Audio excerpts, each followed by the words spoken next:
Hello. This next Chelm story comes from my own collection, Chelm for the Holidays, in which I wrote original stories in the classical tradition. And this is a story of Schlemiel, the biggest fool in the town of Chelm. The Honeybees of Chelm. Rosh Hashana was coming, but for some reason, this year there was no honey place in the market at all. What would the people of Chelm do? How would they bake their honey cakes? How would they dip their apples in honey? How will we celebrate? Schlemiel wondered. He was the most useless person in all the village, and he knew it. He liked to nap all day, but even he knew that something had to be done to solve the honey problem. Now Mrs. Schlemiel was always yelling at Schlemiel for being useless, and this time she was yelling louder than ever. No honey for Rosh Hashana, the baby's first New Year, and not a drop of honey in the house. Schlemiel shuffled his feet. The New Year seemed very much like the old year, in fact. The old year had ended with Mrs. Schlemiel yelling at him, and it seemed the New Year was going to go just the same way.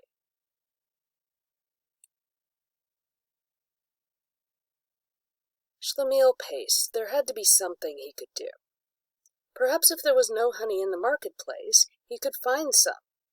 He stopped so suddenly that he tripped over his feet and nearly went sprawling. There was a pasture on the edge of Chelm, a beautiful meadow filled with big, fat blossoms that the bees enjoyed year-round. And bees made honey, didn't they? But how would he collect it without being stung? I will disguise myself as a flower, he decided. Bees like flowers so much they would never, ever sting one. So he hurried into the bedroom and pulled the yellow-flowered quilt off the bed. He draped it around himself. The back dragged in the dirt, but from the front he looked very colorful indeed. He picked a handful of Mrs. Schlemiel's daisies and stuffed them into his scraggly beard to complete his disguise. Thus prepared, he picked up his empty honey jar, and off he went. When the villagers saw him, they all started muttering. What was Schlemiel doing? Have you gone crazy? Asked Ehud the baker. No, he's bringing flowers to his wife, but carrying them in his beard, Grandma Fena cackled. I'm hunting for honey, said Schlemiel. The bees will think I'm a flower, so they'll let me take their honey without stinging me. Dressed like that? Avram hooted. All you'll get is dirt. Children ran behind him, giggling and shouting. Adults stuck their heads out the window, attracted by the commotion. By this time, quite a crowd was following Schlemiel as he trooped to the bee pasture. And there it stood, beautiful with all kinds of flowers dotting the grass.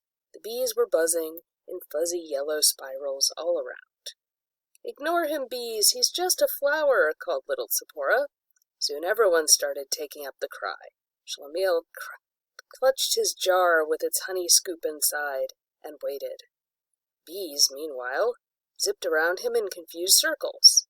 Who was this giant creature invading their hive? Schlemiel's face grew redder and redder from the sun as it pounded down on him.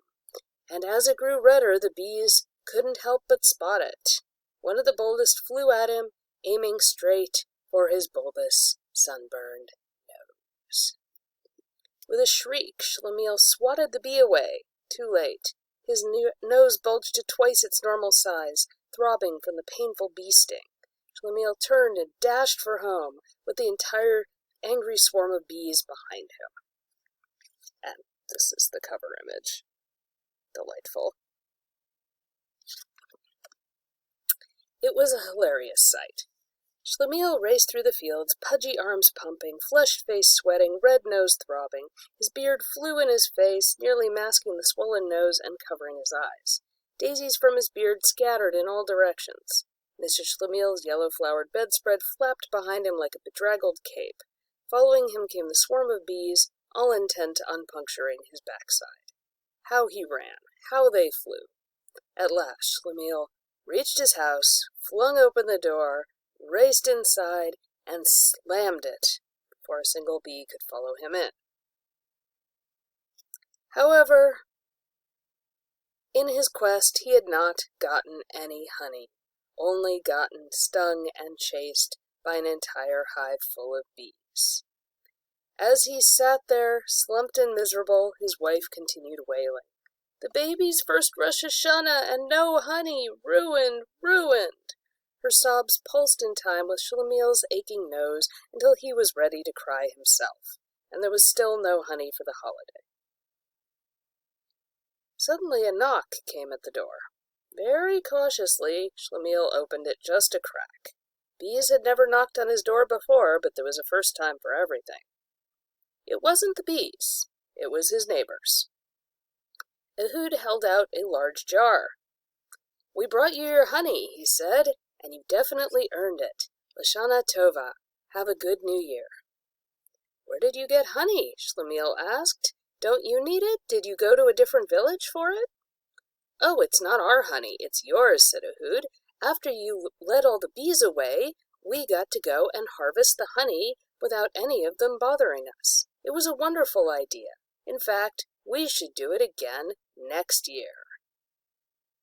Shlemiel stood there in his tattered bedspread, covered in dirt and sweat. He'd lost one of his shoes in a mud puddle.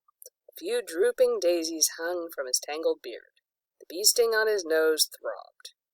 "I may be a Shlemiel," he said, "but even I know this is no job for me." He thanked the neighbors, took the honey, and shut the door. However, this was such a good idea that the people of Chelm kept it up in future years. Every year around that time, one of the villagers would put on a colorful quilt, cover his head in flowers, run around and yell, pretending to be a noisy flower until all the bees would give chase and all the other villagers could gather the honey.